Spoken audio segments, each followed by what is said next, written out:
A decade of development, from new bridges to landmarks undergoing facelifts. You could say Cleveland's gone through one of the most transformative periods in recent memory. News 5's John Kosick takes a look at what's changed and what's on the horizon.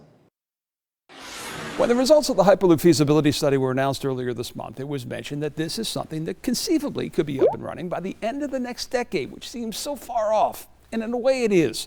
But just think for yourself, all the changes that we have seen in Cleveland over the last 3,650 days. 10 years ago today, as 2009 was ending, it was the old Interbelt Bridge spanning the Cuyahoga River. Half a century in age and falling apart, it was closed at the time to all truck and bus traffic for weight and safety reasons. A decade later, we have not one, but two new Interbelt bridges opening in 2013 and 16, respectively. This week in 2009, the County Administration Building occupied the corner of Ontario and Lakeside, adjacent to the outdated and rarely used Cleveland Convention Center, whose malls above were no longer structurally capable of holding large events.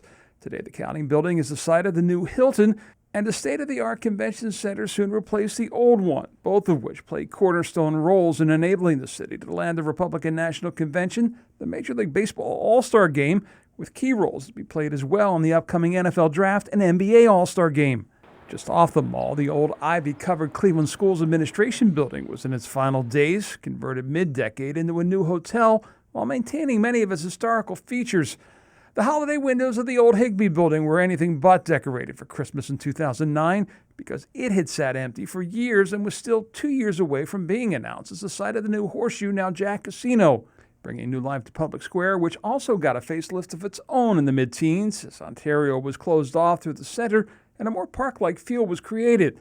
The teens brought a sports title to Cleveland for the first time in a half-century and a new look for all three of the city's sports facilities, removing seats and creating a more fan-friendly environment in all cases to compete and meet the changing needs of the modern sports fan. And the decade also saw the East Bank of the Flats project, which was sidelined by the economic collapse of '08, finally become a reality.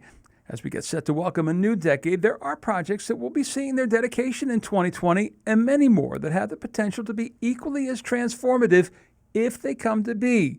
Maybe even this, something we'll revisit in another 3,650 days. In Cleveland, John Kosick, News 5.